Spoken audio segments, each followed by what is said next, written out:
Hi, and welcome to today's Monday Musings. My name is Stephanie RJ, and I'm the author of Shackled by Shame and Liberated by Love. And this is the second week of a 13-week series in which we will be doing a mini book study of Shackled by Shame and Liberated by Love.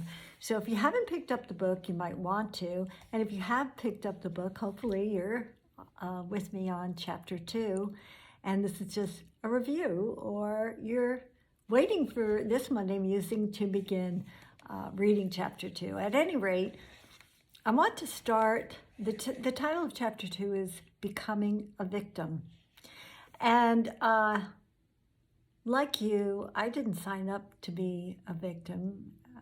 I don't know anyone who would say that they signed up to be a victim, yet they may be a victim. And so how do you know if what you experience is victim or abuse? And I'd like to read to you what Pastor Shane Waldron defines as abuse. He says it's a form of oppression in which a person uses certain behavior patterns to control their intimate partner. Now, for me, I would add that it's not limited to a person who uses negative or certain behavior patterns to control another. It's also a child who is controlled by someone in authority over them, or anyone who is in some way a subordinate. So that might be a parent, a teacher, a spiritual leader, later on in life, an employer, your boss. Pastor Walden also goes on to say, abuse is a pattern of behavior, not a one-time event. The behavior is always intended to preserve the abuser's power by controlling others, and typically abuse falls into one of 5 categories: physical, psychological, economic, spiritual, and sexual. Now, verbal and emotional abuse is far more a subtle form of abuse, obviously, when you compare it to physical abuse. But just because the scar doesn't show or develop on the outside of a person doesn't not mean that they're not being abused. And abuse can be arrows shot into our heart verbally through negative, belittling messaging. So it's like each word that's shot into our heart deposits a poison that gets into our system and becomes part of our DNA. So it's so hideous when it's done to children, because as children, we define ourselves according to our environment and according to the messaging of those in authority in our lives. And if we're getting constant negative messaging, then we are going to develop a shame-based type of thinking. I want to read what Dr. Brene Brown says about shame.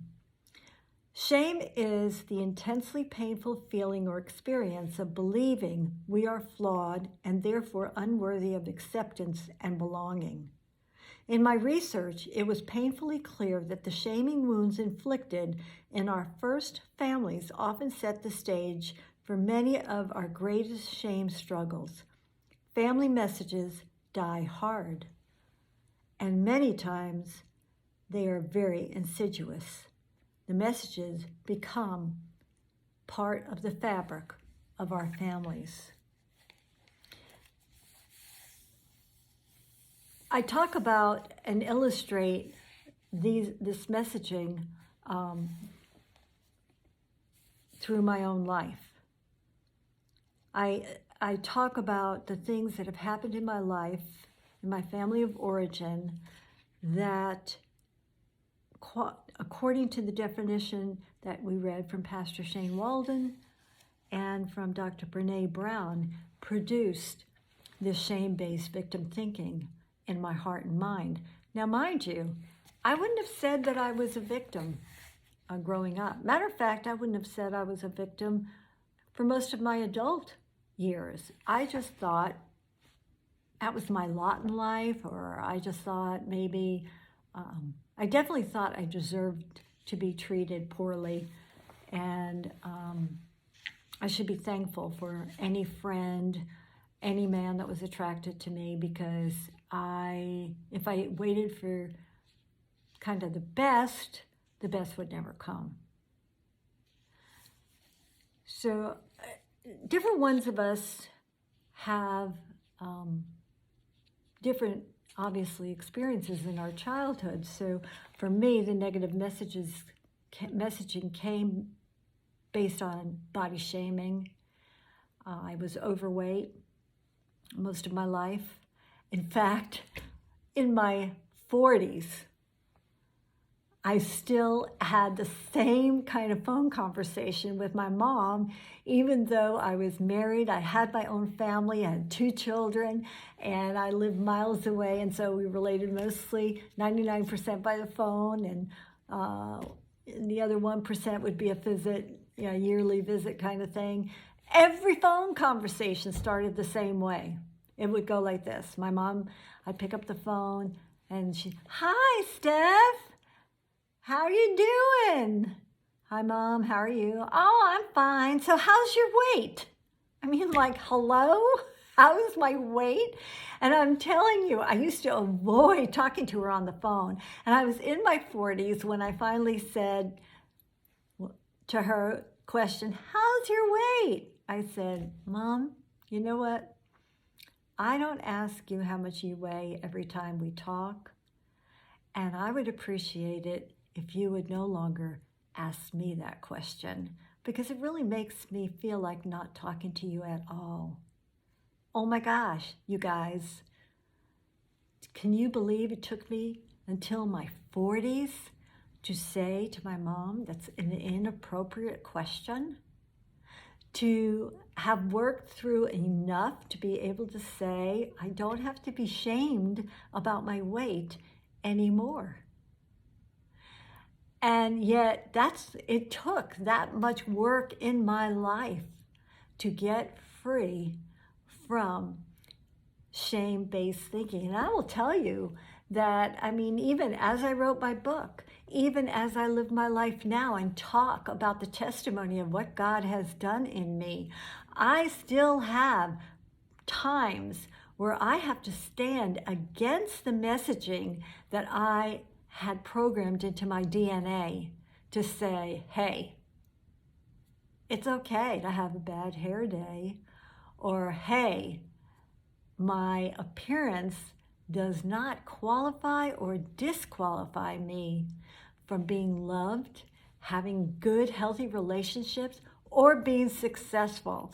When Jesus said to us, pick up your pallet, to the crippled man, pick up your pallet and walk, he was saying to this man, leave that identity of a crippled person and get up and walk. And so that's what I have to say to myself sometimes. Leave that identity of a shame, unworthy, belittled person behind and walk in the fullness of who God says I am. And that's my hope and exhortation for you too, because even you don't have to be abused to have shame-based thinking. It can enter your heart through different ways. You can have just a major incident in your life of rejection that shame-based thinking seeps into your life. But be that as it may, I hope you'll read my book, because my heart desire is that the same freedom that Christ set me free will work in me and through me to set you free and to plant in your heart seeds of hope that you too can be liberated by love. If you haven't picked up my book yet, go to Amazon.com, pick it up. If you want to the flavor of the book, you can go to my website, stephaniearje.com, and download the first chapter for free. I hope that God will prosper you as he prospered me.